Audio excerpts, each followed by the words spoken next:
नमस्कार, मैं हूं स्मारिका सिंह। स्वागत है आप सभी का आज के विशेष कार्यक्रम विज्ञान जगत में। ऊर्जा यानी एनर्जी हम सभी के जीवन का एक महत्वपूर्ण हिस्सा है।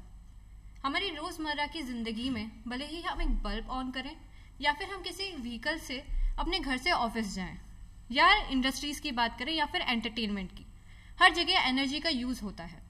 लेकिन ये एनर्जी लिमिटेड है और अगर हम इसका ऐसे ही यूज करते रहे तो ये एक दिन खत्म हो जाएगी। ऐसे में आशा की किरण बनकर आते हैं रिन्यूएबल सोर्सेज ऑफ एनर्जी। ये क्या होते हैं, इसके बारे में हम और भी चर्चा करेंगे हमारे आज के एक्सपर्ट डॉक्टर विवेकानंद से, जो कि Malviya national institute technology Jaipur के हेड ऑफ डिपार्टमेंट है centre of energy and environment के। सर, आपका बहुत बहुत स्वागत है हमारे आज के कार्यक्रम में।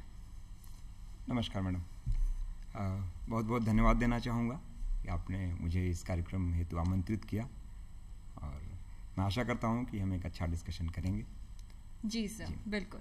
सर, जैसे कि मैंने अभी बात करी रिन्यूएबल एनर्जी की, तो सर रिन्यूएबल एनर्जी क्या होती है, हम इसे सरल शब्दों में कैसे समझ सकते हैं और एक कन्वेंशनल सोर्सेज ऑफ एनर्जी से कैसे अलग है? रिन्यूएबल का जो शाब्दिक अर्थ है वो है नवीकरणीय। तो दूसरे भी पर्यायवाची में सिनोनिम में आप कह सकते हैं अक्षय ऊर्जा से। जी सर। तो ऐसा कोई भी ऊर्जा का स्रोत जिसको हम नवीकरणीय व्यवस्था में ला सकते हैं उन्हें रिन्यूएबल एनर्जी रिसोर्सेज कहते हैं। जी सर। भारत सरकार का एक मंत्रालय है ministry of new and renewable energy resources. So उन्होंने 2004 से 20 अगस्त को अक्षय ऊर्जा दिवस मनाना शुरू किया है। जी सर।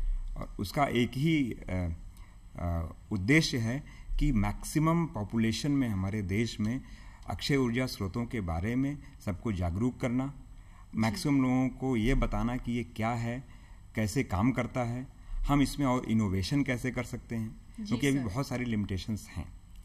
ऐसे नवीकरणीय स्रोत सौर ऊर्जा के तौर में देखे जा सकते हैं, वायु ऊर्जा है, जैव ऊर्जा है, जियोथर्मल एनर्जी है, टाइडल एनर्जी है।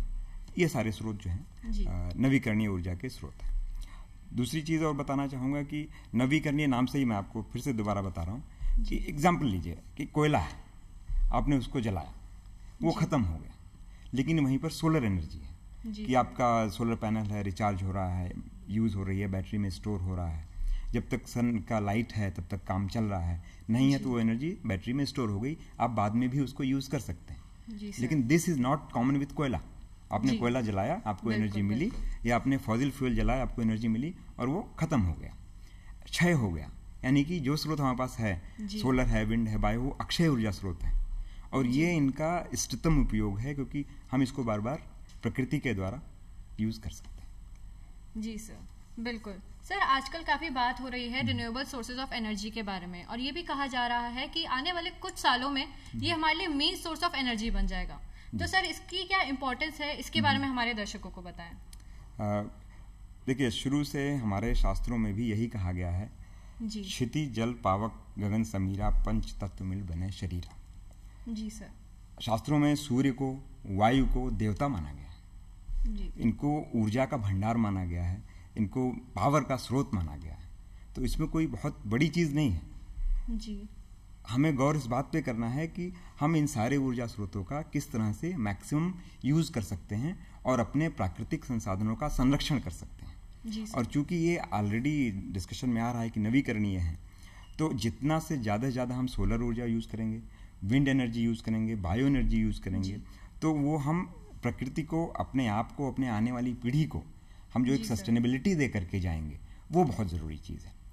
दूसरा यह है कि जो भी ये नवीकरणीय स्रोत हैं, ये तो कोई प्रदूषण नहीं कॉज करते, वायु, ध्वनि, कुछ भी है, जल। इसके अलावा भी इनमें जो काम करने में, स्पेशली कि जो ऑन साइट एक्सीडेंट्स होते हैं during energy production, like thermal power plant है या बहुत सारे न्यूक्लियर पावर प्लांट्स हैं, सो उनके कंपेरिजन में ये बहुत सेफ हैं compare to all those conventional energy resources. तो इस वजह से, क्योंकि और ये ऑलरेडी सिस्टम में हैं।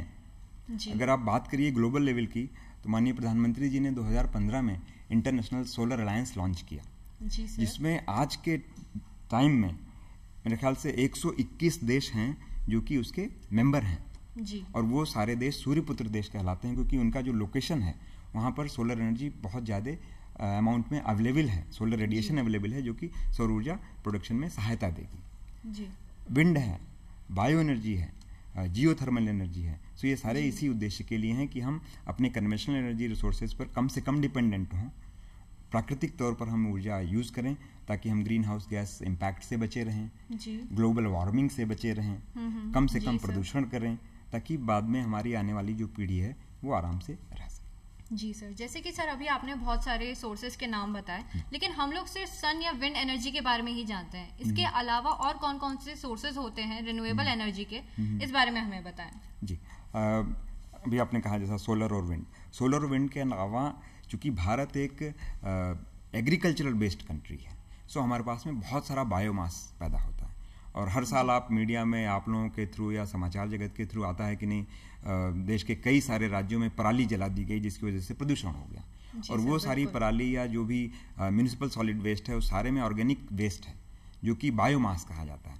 और अगर हम इस बायोमास को यूज़ करें तो वो हमें बहुत अच्छा बायोगैस दे सकता है। कैटल डंग है, बहुत सारी डेयरी चलती हैं जहाँ पर गोबर की उपलब्धता बहुत सारी है, राजस्थान में भी या और बाकी सारे प्रदेशों में भी। तो वो कैटल के गोबर को रख करके ऑर्गेनिक सॉलिड जो वेस्ट है, म्यूनिसिपल वेस्ट, उसको यूज़ करके, प्लस बहुत सारा जो एग्रीकल्चरल वेस्ट है कि बाजरा जैसे कटाई हो गई, बाजरे की पत्तियां हैं या जो उसका स्टेम है, वो गेहूं का पराली और चावल का, धान का पराली, बहुत सारे बायोमास ऐसे उपलब्ध हैं जिनको हम प्रोसेसिंग करने के बाद बायोगैस प्लांट में यूज़ कर सकते हैं और उनसे बायो एनर्जी प्रोड्यूस कर सकते हैं। ये बहुत ही इंटीग्रेटेड सिस्टम है कि आप एक तरफ से तो बायोमास देते हो, ये आपको बायोगैस देता है, और बाद में आपको जो सॉलिड वेस्ट मिलता है लिक्विड के, थोड़ा मोड़ा लिक्विड के साथ, उसको आप खेत में एज ए कंपोस्ट भी यूज़ कर सकते हैं। तो ये इंटीग्रेटेड सिस्टम है जो कि हमारे बहुत सारे पुरखों के टाइम से चला आ रहा है। और आजकल तो इसी को ज़्यादा नया कॉन्सेप्ट दे रखा है लोगों ने, सर्कुलर इकोनॉमी। जी sir, because then you use most of it instead of going to linear economy itself. So आप you have the resource, you produce the product, you use that product, you generate waste, again you take that waste, you try to use some other product. So you keep on generating revenue and you complete the circle, you close the loop somewhere, and then you have a nice time with the energy and the resources. जी sir, अगर हम बात करें solar energy की, तो sir solar energy में ऐसी कौन सी टेक्नोलॉजी यूज होती है जिससे हम सोलर एनर्जी को यूजेबल फॉर्म में यूज कर पाते हैं? ओके मैडम, सोलर को हम दो भागों में बांट सकते हैं। एक तो होता है फोटोवोल्टाइक सिस्टम, जिसमें आप एनर्जी यूज करते हैं कि सोलर रेडिएशन को सोलर पैनल्स पर गिरता है। There is a lot of scientific process and mechanism, I am not going to explain that, कि और उसके बाद से आपको एनर्जी मिलती है। जी। और जो भी सूर्य की किरणें हैं अगर 1 मीटर स्क्वायर पैनल पर गिरती हैं तो उनका जो कैपेसिटी है 1 मीटर स्क्वायर पर आपको 1000 वाट तक की एनर्जी रहती है उन किरणों में।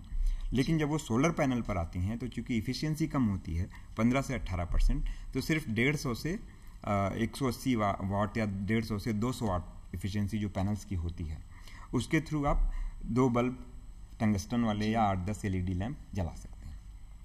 उसके अलावा अगर आप देखिए विंड एनर्जी, और Rajasthan is blessed for solar energy as well as with wind energy.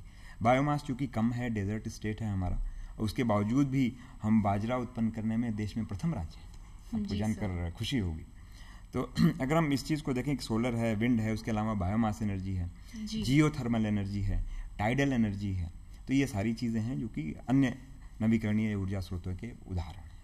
जी सर, आपने अभी बात करी विंड एनर्जी की, तो सर विंड एनर्जी में भी कौन सी ऐसी टेक्नोलॉजी यूज होती है जिससे हम उसे यूज कर पाते हैं, ये हमें डिटेल में बताएं। विंड एनर्जी में जहाँ तक बात है तो ये अगर आप यहाँ देख रहे हैं कि हाफ ऑफ इंडिया इधर, and we do have like 7000 kilometre की हमारी कोस्टल लाइन है जी। तो विंड एनर्जी का प्रोडक्शन मैक्सिमम वहाँ होता है जहाँ पर विंड टरबाइन के सामने में मिनिमम ऑब्स्टेकल आते हैं ताकि विंड का टरबाइन का ब्लेड घूम सके जी। तो ये टरबाइंस स्पेशली हमारे जैसलमेर में या जो भी हमारा रेगिस्तानी वाला बेल्ट है, रेगिस्तान इलाका, वहाँ पर बहुत सारे, जैसे जैसलमेर वहाँ पर कई सारे विंड के पार्क्स हैं। ऐसे ही साउथ में बहुत सारे, हमारा जो national institute of wind energy है, वी कॉल इट नीवे, वो तमिलनाडु में स्थापित है, ministry of new and renewable energy का ही संस्थान है। तो और इस कंडीशन में क्योंकि बस हवा के दबाव से, हवा की गति से जो विंड है घूमता है जी, और उसके बाद में ये मोटर चलता है नीचे में, और ये डायनमो जो है सीधा आपको पावर देते रहता है और एक्स्ट्रा पावर है जो कि बैटरी में स्टोर होते रहती है। उस हिसाब से फिर जब भी ज़रूरत होता है आप बैटरी में स्टोर्ड एनर्जी को यूज़ करते हैं विंड के। जी सर, अगर हम बात करते हैं राजस्थान की, तो राजस्थान में ऐसे कौन कौन से सोर्सेज है रिन्यूएबल एनर्जी के जिनका सबसे ज़्यादा स्कोप है, और इस कौन कौन से एरिया में काम चल रहा है इससे related? Okay, Rajasthan is blessed with nature for solar energy and wind energy. जी सर। आपको जियोग्राफिकल लोकेशन के हिसाब से राजस्थान के सौर ऊर्जा का यहाँ पर बहुत बड़ा अपॉर्चुनिटी है, जिसमें ऑलरेडी बहुत सारी commercial companies, even government sectors, they have jumped into two produce solar energy. और उसके अलावा विंड भी, जैसा मैंने आपको बताया कि विंड में ऑब्स्टेकल नहीं होना चाहिए, ताकि विंड की जो वेलोसिटी है वो सीधा विंड मिल्स के ब्लेड्स को घुमाए। और ये भी बहुत पुरानी तकनीक है। अगर आप ख्याल करें तो जो हवा से विंड एनर्जी चलती थी, फिर उसके हिसाब से चक्की चलाई जाती थी पुराने ज़माने में, स्पेशली साउथ में भी और राजस्थान में भी। तो वो कुछ पिसाई हो गई, ग्राइंडिंग हो गई, वो सारा उससे चलता था। सो सोलर की यहाँ तक बात है तो 365 दिन में से मेरे ख्याल से 282 दिन राजस्थान में सनी होते हैं। जी। और चूंकि क्लाइमेटिक कंडीशन और जियोग्राफिकल कंडीशन ऐसी है राजस्थान की, यहाँ पर सोलर ऊर्जा बहुत अच्छे से यूज किया जा सकता है। जैसे बहुत सारे ऐसे प्लांट्स हैं, सोलर प्लांट्स हैं रेगिस्तान इलाके में, कि आप उसको सीधा रख सकते हैं। दूसरा डस्ट है, जो कि सोलर एनर्जी के लिए दुश्मन है, लेकिन चूंकि ये बलुई मिट्टी है, बालू है, तो हवा के साथ ऑटो क्लीनिंग होते रहता है। बिकॉज जैसे ही डस्ट आएगा तो वो जो है सोलर एनर्जी, सोलर पैनल्स के इफिशियंसी को कम करेगा। लेकिन चूंकि यहाँ हवा भी बहते रहती है, तो डस्ट पार्टिकल जो है रिमूव होते रहते हैं। दूसरा, राजस्थान में एक और अच्छी बात है, यहाँ पे जोर देना चाहूँगा कि आजकल रूफ टॉप सोलर सिस्टम बहुत चल गया, गवर्नमेंट की तरफ से भी और प्राइवेट सेक्टर्स की तरफ से भी। Everybody is interested in putting that. So अब उसमें मेरा ये कहना है कि अगर हम उसको एंगल तो बता देते हैं कितने एंगल पे लगाना है, या उनके इंजीनियर्स आते हैं फिक्स करते हैं, बट अगर हम उसको 2-3 मीटर ऊपर लगा दें, एंगल वही रखें, तो हम छतों को भी शेड दे सकते हैं और आपका घर ज़्यादा ठंडा हो सकता है। क्योंकि अगर हमने छोटी हाइट पे ही लगाया तो हाइट दे देने से कि शेड भी बढ़ गया और आप अपने रूफ टॉप पर या छत पर प्रॉपरली काम भी कर सकते हैं। ये जी सर, आपने अभी बात करी रूफ टॉप सोलर पैनल्स की, तो सर उसके बारे में हमें बताएं कि जब बारिश आती है तो फिर कैसे एनर्जी उसमें स्टोर होती है, कैसे काम करता है ये? जी, अभी आप देखेंगे तो ज़्यादातर गवर्नमेंट संस्थानों में या इवन प्राइवेट संस्थानों में भी भारत सरकार की पॉलिसीज ऐसी हैं कि आप ज़्यादा से ज़्यादा रूफ टॉप सिस्टम इंस्टॉल करिए। रीज़न की जो कोशिश है हमारे माननीय प्रधानमंत्री जी की, ऑलरेडी वो उनका बहुत बड़ा विज़न है कि सन 2022 तक 175 गीगावाट हमारा लक्ष्य रखा गया है, जो कि रिन्यूएबल एनर्जी से आना है। जी। और माननीय प्रधानमंत्री जी के दिशा निर्देशों में देश ने मेरे ख्याल से आज के मार्च का जो डेटा है MNRE की तरफ से 94 गीगावाट जो है एनर्जी या कैपेसिटी हमारी रिन्यूएबल की ऑलरेडी अचीव्ड हो चुकी है 175 गीगावाट में से। जी। और हमारी total installed capacity as a country 382 gigawatt है, जिसमें से 24% जो एनर्जी है वो रिन्यूएबल एनर्जी से आ रही है। और मैं बिल्कुल आशा ही नहीं, विश्वास है कि हम 2022 तक 175 गीगावाट टच कर लेंगे। बिल्कुल सर। अब उसके अलावा जो आपने सवाल किया कि कैसे हम इसको बढ़ा सकते हैं या उसमें और ज़्यादा टेक्निकलिटी जोड़ सकते हैं, उसमें यह है कि हमको ज़्यादा से ज़्यादा लोगों को अवेयर करना होगा कि इसके फ़ायदे क्या हैं। नुकसान बहुत कम है बट फ़ायदा ही फ़ायदा है। तो जैसे सोलर रूफ टॉप है, तो संस्थानों में, घरों के ऊपर तो बहुत सारी चीज़ें ऑलरेडी अवेलेबल हैं, उनके इंजीनियर्स आते हैं, ऑलरेडी वो इंस्टॉल करके चले जाते हैं। रही बात बारिश के दिनों की, तो आप अगर एनर्जी को लॉन्ग टर्म के लिए यूज़ करना चाहते हैं, आपके पास ऑलरेडी बैटरी होती है, सो वो एनर्जी बैटरी में स्टोर की जा सकती है और वो स्टोरेज एनर्जी को हम बाद में यूज़ कर सकते हैं। जी। उसी समय मैं और यूज़ करना चाहूँगा, बताना चाहूँगा कि एनर्जी का बचत ही एनर्जी की उत्पादन है। तो अगर ज़रूरत नहीं है तो लाइट को बंद कर दें, ज़रूरत है तो उसको इस्तेमाल करें। जी सर, ये आपने बहुत ही इम्पोर्टेंट मैसेज दिया अभी हमारे दर्शकों को कि हम लोग जो एनर्जी का है उसको हम सेव करें, वेस्ट ना करें। जैसे कि मैंने बताया था कि sir centre of energy and environment के हेड हैं, तो सर इस डिपार्टमेंट के मेन जो रिसर्च एरियाज हैं वो क्या क्या रहे हैं और क्या क्या अचीवमेंट्स रहे हैं? जी, ये डिपार्टमेंट 2012 से शुरू हुआ MNIT में। मैं 2015 में आया और मुख्यधारा से जुड़ा यहाँ पर। सो अभी के टाइम पे हमारे पास 25 रिसर्च स्कॉलर्स हैं जो कि एनर्जी, रिन्यूएबल एनर्जी के डिफरेंट डोमेन्स में काम कर रहे हैं, starting from solar energy, wind energy, bio energy, indoor comfort, energy conservation, energy auditing, ये सारे विषय में हम काम कर रहे हैं। और हमारा जो शुरू से लक्ष्य रहा है कि हम अपने देश को, अपने राज्य को एक टेक्निकल एचआर दें जो कि सोलर एनर्जी, विंड एनर्जी या बायो एनर्जी में किसी भी क्षेत्र में जो भी कठिनाइयां हैं उसको रिमूव कर सकें और टेक्नोलॉजी को जो है स्थापित करें। एक दूसरा हमारा लक्ष्य रहा है कि हम जो भी प्रोसेसेस हैं जैसे सोलर पैनल्स है उसकी इफिशियंसी 15 से 18% ही है। सो हम उसको भी इम्प्रूव करने की कोशिश में हैं। उसके अलावा बाईफेशियल पैनल्स होते हैं कि इधर भी पैनल होता है सोलर का, इधर भी होता है। मान लिया अगर सोलर लाइट इधर से आ रही है तो ठीक है, फिर सूरज की मूवमेंट से पीछे गया तो वो इस तरह से हो जाए या पैनल ऐसे हो जाए। तो ये कोशिश है। बायो एनर्जी के क्षेत्र में है कि राजस्थान चूँकि गर्म प्रदेश है तो कोशिश ये है कि हम ऐसे प्रोसेस को डेवलप करें जो कि, और पानी कम है, सो कोशिश ये है कि हम solid state anaerobic digestion process को डेवलप करें और उसको थर्मोफिलिक बनाएं ताकि ज़्यादा से ज़्यादा गैस प्रोडक्शन हो और टेम्परेचर की वजह से हमारा प्रोसेस की इफिशियंसी वो घटे नहीं। ये सारी चीज़ें हैं। जी सर, आप लोग काफ़ी डेडिकेशन के साथ काम कर रहे हैं इस फील्ड में। सर, इसके अलावा अगर हम बात करते हैं non conventional sources of energy की, तो आपके हिसाब से अगर हम उनकी रैंकिंग करें तो सबसे कम पोटेंशियल और सबसे ज़्यादा पोटेंशियल वाले 5 सोर्सेज कौन से होंगे और क्यों? ओके, मैं बताना चाहूँगा कि भारत एक बहुत बड़ा विशाल देश है जी। वर्ल्ड की लगभग 18 से 20% जनसंख्या हमारे इस प्रायद्वीप में रहती है और चूँकि हम बहुत बड़े क्षेत्र के हिसाब से भी बड़ा देश है, सो इस वजह से there is not a one size that fits to all. Geographical region से, क्लाइमेटिक रीजन से हम डिफरेंट हैं। अब मान लीजिए राजस्थान है, गुजरात है, यहाँ पर सोलर एनर्जी बहुत अच्छा काम करती है, लेकिन अब यही चीज़ आप अगर यूपी, बिहार में लेके चले जाएंगे तो शायद सोलर ऊर्जा की उतनी यील्ड या उतनी इफिशियंसी नहीं रहेगी जी। फिर भी आपने पूछा तो मैं बताता हूँ कि जो सबसे बेस्ट है आज के टाइम में वो इंडियन सिस्टम में सोलर ही है। 94 गीगावाट में से 40 गीगावाट केवल सोलर एनर्जी से आ रहा है जी सर।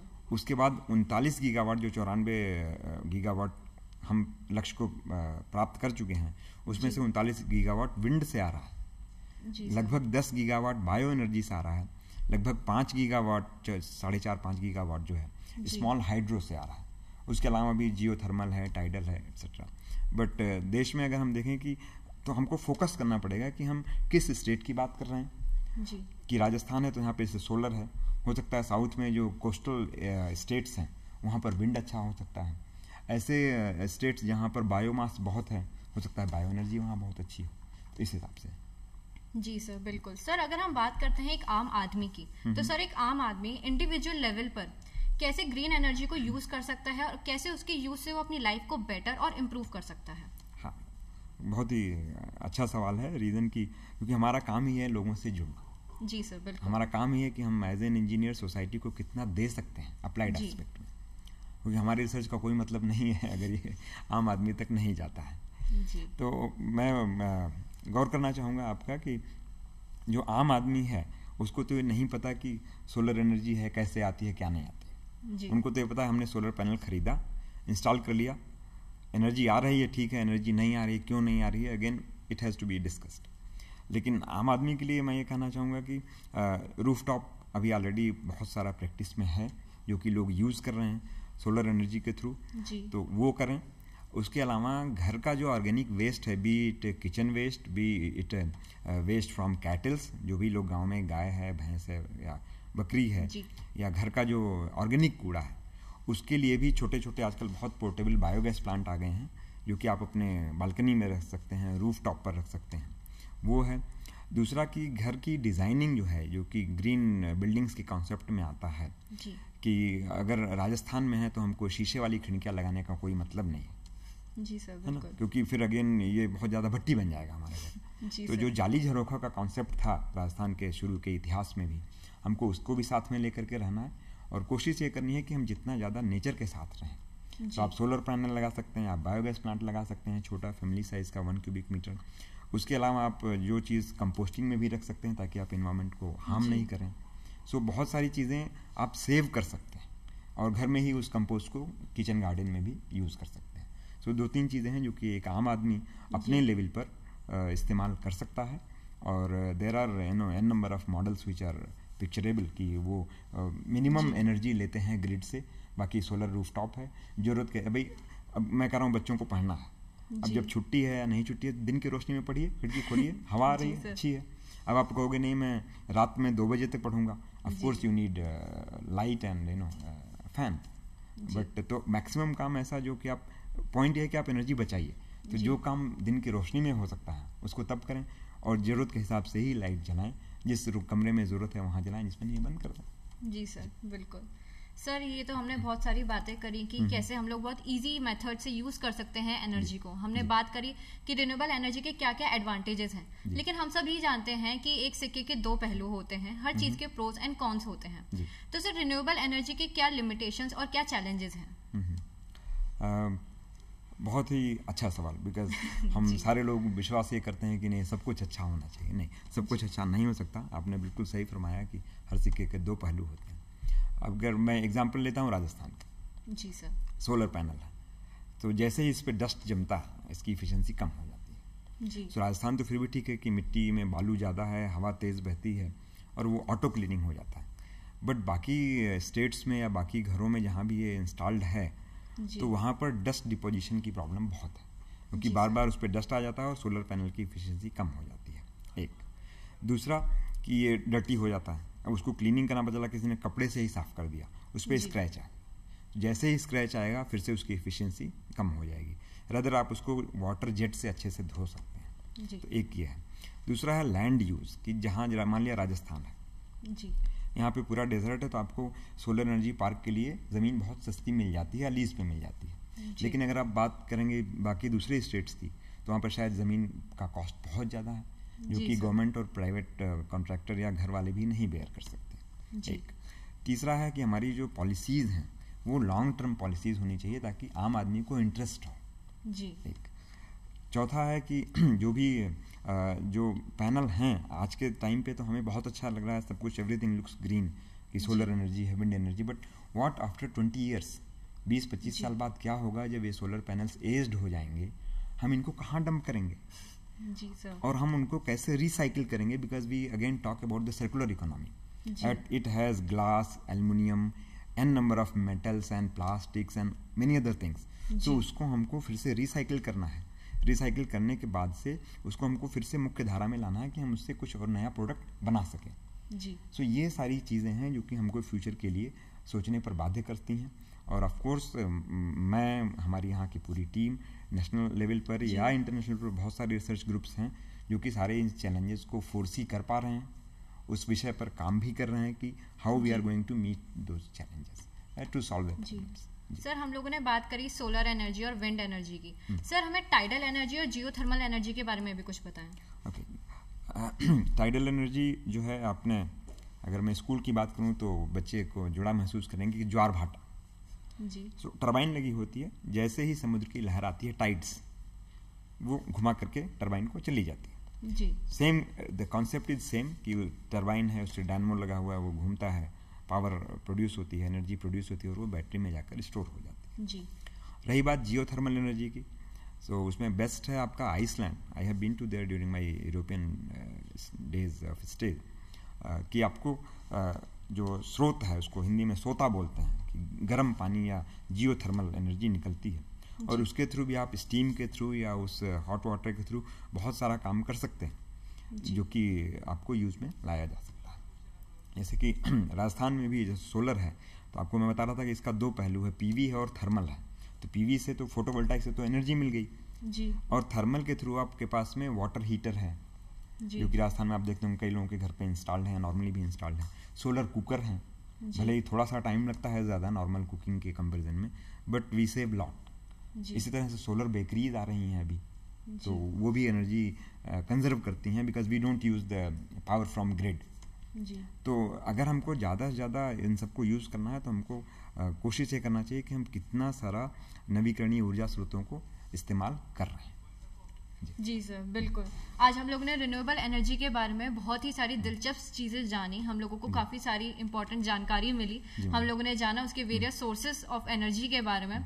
सर, आप हमारे कार्यक्रम में आए और आपने हमें इतने सरल शब्दों में इतनी सारी बातें बताई, आपका बहुत बहुत धन्यवाद। Thank you madam. बस मैं अंत में यही कहना चाहूँगा कि प्रकृति ने हमको हवा, पानी और सूरज की रोशनी, ये तीनों मुफ्त में दे रखी हैं। आइए हम सारे लोग इसका बहुत अच्छे से उपयोग करें, ताकि हमारी आने वाली पीढ़ियां बहुत आसानी के साथ, बहुत लाभ के साथ और प्रकृति को संरक्षण को ध्यान में रखते हुए अपना जीवन व्यतीत कर सकें। धन्यवाद। जय हिंद। बिल्कुल सर, सर ने बहुत ही सुंदर शब्दों के साथ कार्यक्रम का अंत किया। दर्शकों, आज हमने जाना रिन्यूएबल एनर्जी क्या होती है, उसके वेरियस सोर्सेज के बारे में हम लोगों ने जाना, और हम लोगों ने जाना कि कैसे हम लोग अपनी डेली लाइफ में भी इनका यूज कर सकते हैं।